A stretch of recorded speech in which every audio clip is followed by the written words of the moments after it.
Baik, kita selepas ini kita akan berkongsi bagaimana pengalaman daripada seseorang individu ini yang pernah menjadi pesakit COVID-19 dan baru saja beberapa hari yang lalu telah disahkan bebas daripada virus COVID-19 ini.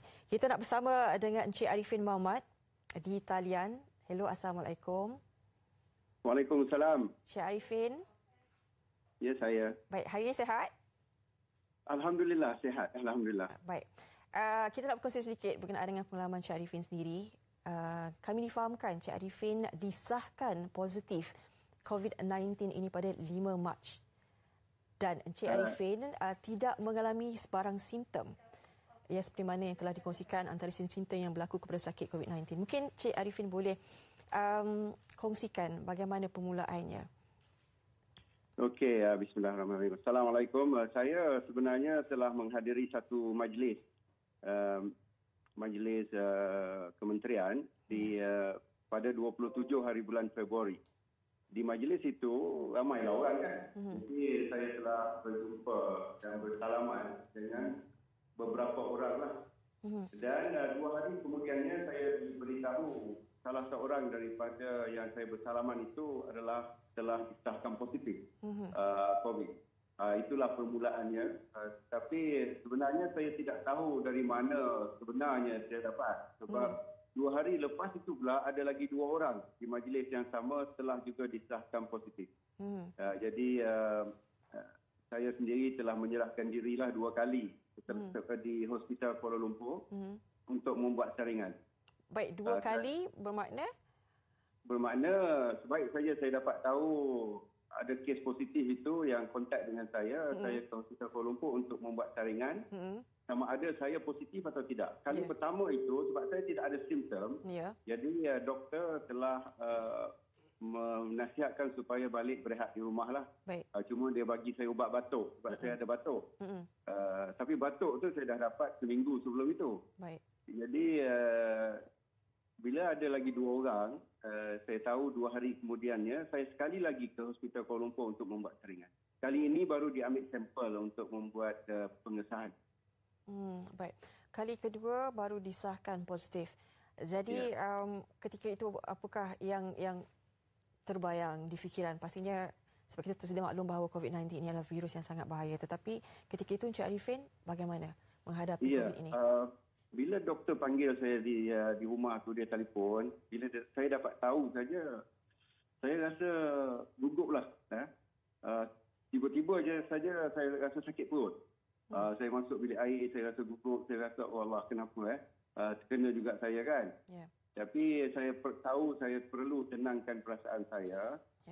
Dan di dalam bilik air itu saya ambil uduk, saya keluar, saya tenangkan perasaan saya, barulah saya beritahu kepada keluarga saya bahawa saya disahkan positif dan saya minta mereka bertenang dan saya pun telefon balik doktor tu untuk membuat perancangan supaya esoknya keluarga saya dapat dibuat saringan sekaligus dan kemudian saya memberi tahu kepada warga kerja di Institut Koperasi Malaysia kerana ramai yang telah ada kontak dengan saya dan saya juga membuat perancangan supaya saringan dapat dibuat di pejabat. Jadi kita pun membuat saringan. Syukur Alhamdulillah saya nak beritahu keluarga saya semua negatif dan warga kerja di Institut Koperasi Malaysia semuanya negatif. Encik Arifin, berapa lama berada di Hospital Sungai Buloh dan mendapatkan rawatan COVID-19 ini? Saya di hospital selama 10 hari. Saya masuk 5 hari bulan dan saya discharge 15 hari bulan Mac.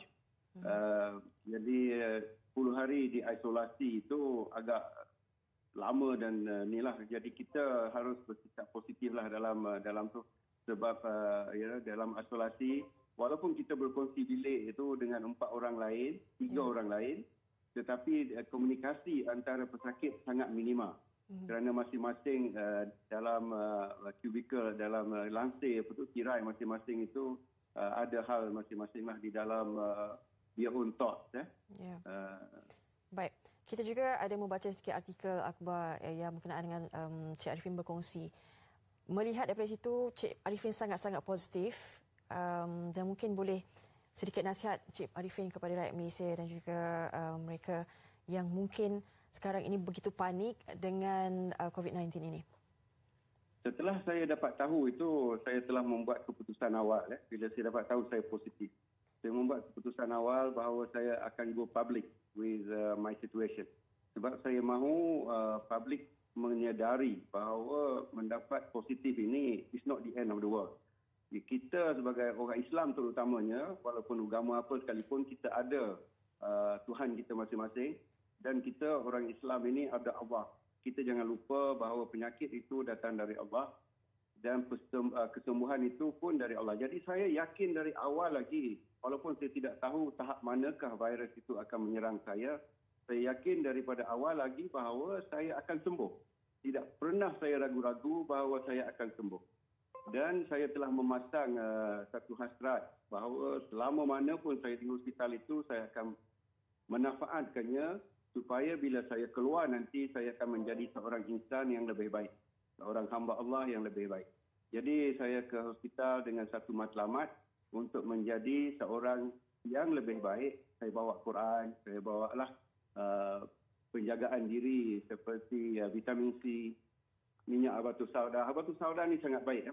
Jadi saya syorkan kepada semua orang sekarang ni supaya mengambil habatus sauda untuk kuman. Sangat baik. Ini pun tersebut dalam hadis. Sudah lama, 1400 tahun dahulu. Jadi saya bersikap positif begitu. Saya juga decided to go public. Jadi saya setiap hari membuat perkongsian di Facebook mengenai pengalaman saya di hospital. Dan saya setiap hari juga exercise. Saya membuat satu senaman di hospital itu, di bilik saya lah yang kecil itu, supaya setiap hari saya dapat berpeluh. Sebab pada saya, kuman virus ini tidak ada ubat. Yang ada ubat hanya simptom. Jadi untuk melawan dan membunuh virus ini ialah daripada kekuatan daya tahan diri kita sendiri. Jadi sebab itulah saya mengambil keputusan awal bahawa kita perlu mempertingkatkan kekuatan daya tahan diri. Dengan exercise, dengan berpeluh, dengan makan vitamin C, dengan sikap yang positif. Ini satu-satunya situasi di mana untuk mendapat negatif, kita harus bersikap positif. Itu penting. Syarifin, ada satu soalan. Setelah disahkan bebas daripada COVID-19 ini, pulang ke rumah, duduk bersama keluarga, adakah Cik Arifin masih lagi rasa takut sekiranya kali kedua disahkan ataupun dijangkiti COVID-19 ini? Rasa takut itu terlalu kuat. Saya rasa kita harus rasa perlu berjaga-jaga. Kalau kita takut, benda yang kita takut telah yang kita dapat.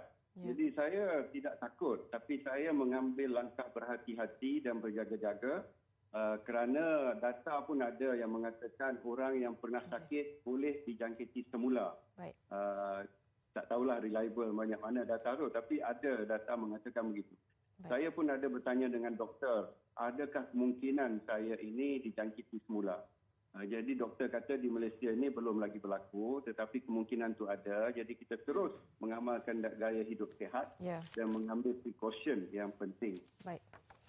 Terima kasih Cik Arifin di atas perkongsian ini. Kami doakan semoga semuanya sihat, insya-Allah, bersama dengan keluarga. Jadi sekarang ini kita serulah kepada semua rakyat Malaysia ini supaya tampil ke hadapan, membuat saringan dan juga mematuhi, please lah, patuh kepada arahan untuk berada di rumah.